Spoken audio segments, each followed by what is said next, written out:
Chris, what are your thoughts on the Tigers this year, buddy? Hey, like we do every preview, man. I love this part of it. Last year, Tigers, 11-3. Good season by most people's standards, I would assume. They were 8-0 in the conference in the ACC last year. That's pretty good. That's pretty good. They averaged 33.2 points per game. That was 30th in the country, behind DJ Ukulele, as I like to call him, because I can never pronounce his last name. Now he's quarterback over at Oregon State. They gave up only 20.9 points a game, which put them like in the top 25, which isn't bad. Strength of schedule last year was 42nd. They did lose, though, to an SEC school by the name of Tennessee. I think 34-10 or 14 or something like that last year. Christian, I want to know, and I know you're going to dig into some of the player stats here because this is your part of the segment here. But would you consider last year a bad season for Clemson? Because Clemson, to me, is probably one of the most interesting teams coming into this season. Would I consider last year a bad season for Clemson? Yes. I think I'm going to answer this. I'm going to answer it this way. I think for Clemson fans, it was a terrible season, right? For their standards, like you said. I think for most college football fans looking at this on the outside, it wasn't really that bad of a season, right? No. And you go back and you look at the ukulele, right? DJ, that's why I like to call it. Right? He didn't have a terrible season last year, man. I mean, he really didn't from a statistical standpoint, anything like that.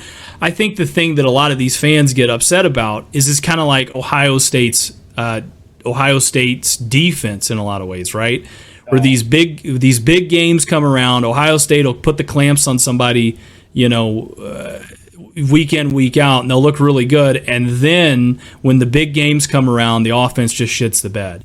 And I think that's what Clemson fans were really pissed off about. They had to endure that for 2 years. You go from, the Taj Boyds, the Deshaun Watsons, the Trevor Lawrences of the, even what was it, Kelly Bryant, I think was their quarterback at one point. They weren't terrible at all. I mean, Kelly Bryant, I think, led them to a playoff spot. Now, they got beat in the opening round of that playoff, and then I think that was the realization the next year Trevor Lawrence came on campus, and it was a whole interesting thing. But yeah, to me, I look at it and I kind of just say, like you said, Chris, I don't think it was a terrible year overall for them. I just think for their standards, when you've won a couple national championships, in recent memory, it just becomes very difficult to settle for something less. Yeah, I just want to hear your kind of take on this. I agree with you almost 100% on there. I think DJ didn't play as well as like most people would have expected just because he was the backup to Trevor Lawrence for a year. He had that crazy good game when Trevor got hurt. And it was DJ's first year freshman there, and he threw a shit ton of yards, came out just firing against Notre Dame. I'll never forget that game. But I will say, yeah, I mean, God, when you go 11-3, I mean, 99% of teams in the country would take that record. I mean, that's awesome. But I just see with Clemson, it's just because of the recent success, right? The Deshaun Watson year, years, and then you have, obviously Trevor Lawrence. We all know what those guys are doing in the NFL now, but like they put out so much talent. I just think Dabo, like this is a kind of, I don't want to say make or break or he's on a hot seat. That's not what I'm saying. It's just like they're a very interesting team to me, Christian. I know you're going to dig into stats here. I'm going to kick it over to you in a second. It's just they're very like Florida State is getting all the love right now, right? Social media, every YouTube channel, any college football podcast you listen to, everybody's talking about Florida State, right? I mean, everybody and their dog, including me. It is very interesting to see what Clemson does right away out of the gate. They got some tough games too, and we'll get into that. Christian, I'll kick it over to the offensive side of stats, and I'll let you rattle it through here with, I believe his name is Cade Klubnik. Yes, absolutely. So, Chris, look here, Dabo Swinney realized something last year, right? Just like Nick Saban realized, all right, a few years ago. Change is absolutely necessary, especially change on the offensive side of the ball, right, is needed. So in the offseason, the Tigers went out and they brought in TCU offensive coordinator Garrett Riley to help get the offense back on track and in a better positions. And you touched on him. Cade Klubnik's going to be the starter. He played a little bit last year, right? In 2 games last year, pretty much with him, he had 600 yards, 1 passing touchdown, 2 interceptions, and 2 rushing touchdowns. My big question is, can he step up and play better or get better help from the offensive line / receivers? I mean, because basically that's what you're asking. You're asking, can he play better than DJ did last year for you? I think, again, talented kid. I don't know because we haven't seen it. We saw a very limited sample size last year against, what was it, Tennessee? Yeah. Yep. And I just wasn't able to kind of do much against Tennessee's offense, or defense, I should say.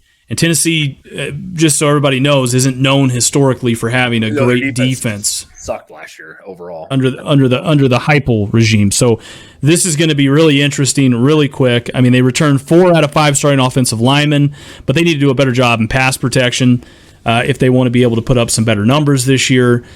The receiving room is going to be led by Antonio Williams, Bo Collins, and tight end Jake Brennenstuhl, who all combined for 13 touchdowns last year. So that's pretty good. You know what I mean? They've got some guys that have caught some passes and some touchdown passes there. That's not bad. To me, and this is without a doubt, the best part of that offense is going to be running back Will Shipley, dude. I mean, dark horse Heisman contender at that running back spot. Yeah. He had 1,300 yards, 15 touchdowns last year. So I want to see them get him going early this year, kind of feed him, and kind of get him in a rhythm. Yeah. No, you talk about the offense there. I will say, though, last year, I know you touched on DJ and Cade, and he is a part of this too, but they had the 66th best passing offense last year. I think that was part of a problem with Clemson, especially when you come from Trevor Lawrence to Deshaun Watson years. Those guys could sling the ball, obviously, all over the field. I will say this about Will Shipley. Yes, this guy is kind of underrated. Not a lot of people talking about it. If you haven't seen him play, watch him play. He plays week 1 against Duke, dude. This kid is a stud. You're gonna hear about him. Trust me. Kate Klubnik, his biggest problem, man, he turned the ball over too many times last year when he did play. Kind of erratic with the football. Christian, we saw that a couple times too. But he is talented, super highly recruited out of high school. He'll be better. I think Dabo is going to be better there too, especially on the offensive side of the ball. Christian, I'll kick it over to you. On the defensive side, I think they need to be a little bit more improved. They also, though, kind of ironic. I mean, they've been a team that puts out a lot of guys on the defensive side of the ball. My Dolphins have a couple guys from the Clemson team a couple years ago who were studs too with my team. So I know they put guys out there.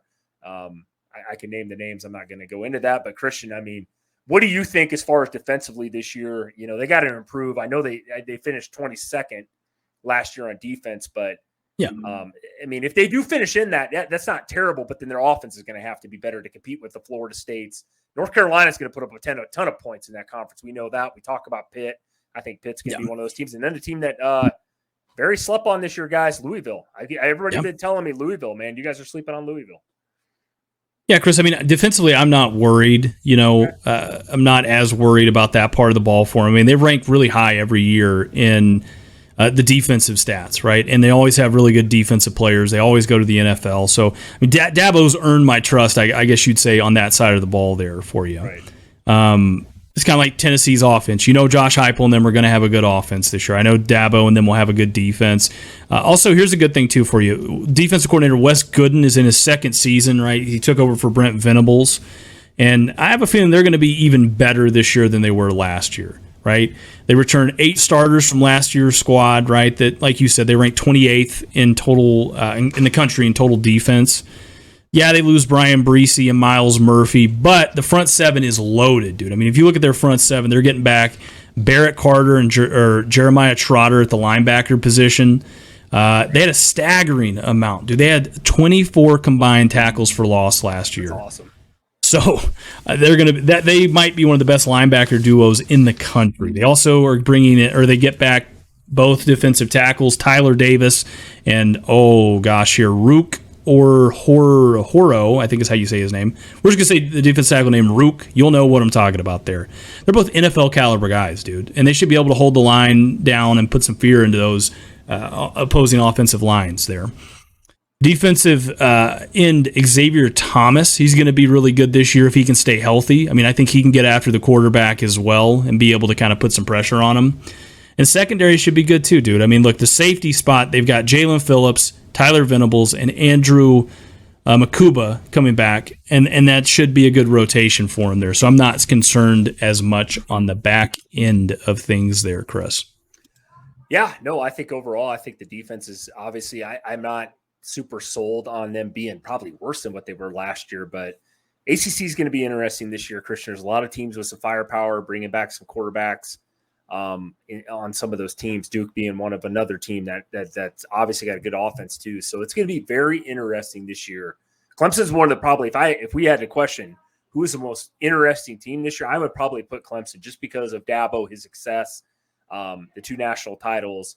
I don't want to say a down year last year. It sounds terrible when I say that, but probably up to the Clemson man standard, it wasn't enough, right? I mean, they expect greatness over there. They've beaten Alabama. They've beaten some really good teams the last 5 years. So I'm with you, man. I think that Clemson is got a chance this year. I think we'll break down the schedule here in a minute. Let's pull that up, Christian. I kind of want to see that again, actually. Excuse me. Christian, I'll let you go first here and enlighten me because we don't talk about this before air. I want to see where you have these guys. Yeah, so I've actually put them at 10-2, Chris. I mean, that's where I've got. I'm going to start right off with it here. Losses to Florida State and Notre Dame. Okay. I know we've said, hey, Duke's good. Duke can upset them, right? But again, and this is the way I like to do it. If I'm betting on this, I always look at the games that they should win and just say, okay. They should beat Duke, Charleston Southern, not worried about. Florida Atlantic's going to be a very interesting team with Tom Herman and Casey Thompson down there. Still give me Clemson in that game. Then you play Florida State, right? So game is at Florida State, the game is at home against Florida State. So I like Florida State in that game. At Syracuse, that's an interesting game too. Syracuse is one of those weird teams. They were kind of like Northwestern where depending on the year, they're going to be really good or really bad. You just don't know, so hold your breath. Wake Forest, not worried about it. Miami, no. NC State, no. They lost Devin Leary. Then you go, like I said, you're playing Notre Dame, Georgia Tech. Like Notre Dame, no. I don't think they're gonna win that game. It's going to be a very interesting game, right, to see what's going to happen. Sam Hartman could come in there and light them up. And Notre Dame, has a really good defense. Georgia Tech's going to be better this year. Still don't think they're at that level. North Carolina, that could be a potential loss too there if they're not careful. And then at South Carolina, this could be a team, by the way, Chris, and it just depends. I don't want to steal your thunder here. This could be a team that could be a 4-loss team if they're not careful. No, you're not wrong. I don't see that happening, though, and I like your take on this. It's funny we have the same record predictions, which a 10-2 season is awesome. There's nothing wrong with that. Here's my thing, though. I haven't beaten Duke. I think that game is super ultra close. 100%. We're not worried about Charleston Southern. We're not worried about Florida Atlantic and all that crap. But the Florida State game to me, though, and I'm going to say this because Clemson has it at home. They had to hear about it all last year about how Florida State's, this year about how Florida State's going to be the best team since sliced bread, right? I'm a Florida State truther this year. That game is interesting to me because it's super early. Florida State either has a loss against LSU coming into this game, or they got to win, Christian, against LSU, which is going to be a lot of hype. We're going to see what happens here. This game, I would circle this on the old calendar, to be honest with you. Syracuse, not worried about it. So I'm going to say they lose to Florida State. I am going to say that. I should have marked that earlier. But, okay, we got Syracuse. We got Wake Forest. There's no Sam Hartman there anymore. Miami, NC State, nope. Devin Leary's out the door. Notre Dame, though, there's another one. You mentioned it. Interesting game at South Bend. We know how that is. That game is a night game, I think, too, but if I'm not mistaken. Then it's Georgia Tech. I have Clemson. Excuse me, I didn't even get my pick there. They're going to beat Notre Dame. I haven't beaten Notre Dame, so I got Clemson with one loss. Florida State up at this point. Here's where they got to play after the Georgia Tech game. 2 teams tough back-to-back. This is the problem. Before that, they don't have to play anybody back-to-back that's really tough or relevant, in my opinion. The North Carolina game, the South Carolina game. I'm going to give them the North Carolina game, Christian, Clemson. I will give them that one. But I think they lose to South Carolina at South Carolina to end the year. And I have them pegged at 10-2. Clemson's very interesting, though. Could they go 8-4? I'd also see them maybe going, I hate to say it, 11-1. I mean, it could happen with the schedule. They could beat Florida State. They match talent for talent over there. There's no doubt about it. It's just a very very interesting schedule this year for Clemson. That's why I'm very I have them 13th in my preseason ratings, but they're one of those teams that that's not the end all be all over there, but it's just I don't know, man. They're one of those teams that's very, very intriguing. They're just, I'm not set in stone. I am about some teams, man. Clemson's not one of those. They're just too interesting to me. I just don't know what Kate Klubnik, if he plays like a Trevor Lawrence, I can't even throw that out there. Trevor Lawrence is one of the highest recruited guys ever and best, high school NFL ready guys ever. But if they get the ball rolling, get the ball to Will Shipley, they play defense like they should. Clemson's going to be tough this year. Dabo Swinney is not a joke of a coach. He's played in about every type of game you can possibly imagine. So that's where I'm at, Christian. I want to hear your thoughts here. I mean, what do you think?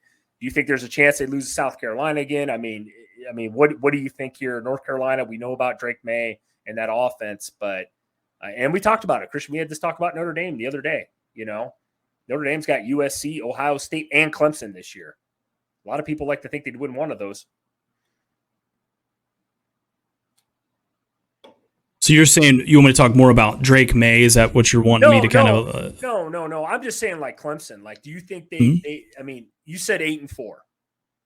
Is that your? I mean, is that your basement for Clemson this year, or do you? What's their ceiling? I guess essentially. I would say the ceiling. Man, I just look at. Yeah, I would say I could see 11-1. If Klubnik comes out and they're firing on all cylinders, I would say the basement's probably, like I said, 8-4. I think you settle somewhere in the middle of that and you go probably 10-2. Okay. No, I like it. I'm just trying to make a case for this team. I don't know. Maybe this team was easy to rate for you. This team was very hard. As many as these we've done on random teams throughout this offseason. I mean, it's hard to rate teams on an offseason and we're not basing it off of last year, but you kind of have to with the players coming back. Clemson to me was my number one hardest team to rate, Christian. I don't know about you. They're a very big question mark to me because of their head coach, because of the success they've had lately. Will Shipley's back, but you got a new quarterback in there. DJ decided to opt and go to Oregon State. Kate Klubnik's this, super highly touted kid. I just, you know what I mean? This team is very hard for me to peg and where their losses or wins come from. I mean, I'm not, and take me wrong on the wins. I mean, we know they're going to win some games. It just, they got kind of an interesting, weird schedule to me. I guess maybe this is me talking here, but just a tough team to kind of peg, in my opinion, as far as wins, losses go. Yeah, I mean, like you said, I mean, they've got like we were talking about, Chris, I mean, they've got a good defensive record. Or sorry, not a good defense. They've got a good defense. They've got a defense that could probably get them to the playoffs, right? But then you kind of turn around and you talk about it where from an offensive standpoint, there's a lot of question marks, right, around this team. And they also happen to be playing a lot of teams that are going to be really coming into their prime, right? Like you said it best, Notre Dame has been a quarterback away from really competing with everybody for how many years now? They finally feel like they've got it in Sam Hartman, and I can see that. Florida State, same thing, right? I mean, Jordan Travis over there. Yeah, I mean, he can be a guy. I mean, they beat LSU last year, right? And they had a good season. So I think, again, Drake May, North Carolina, he's been there for a while. This is going to be a very interesting thing. Again, and we talked about South Carolina. There's so many teams that are going to be really good this year. And that's the beauty of college football, and that's kind of like what we talk about every week. It seems like this is why you expand the playoffs. By the way, right? Yeah. Because it's such a dog eat dog world there.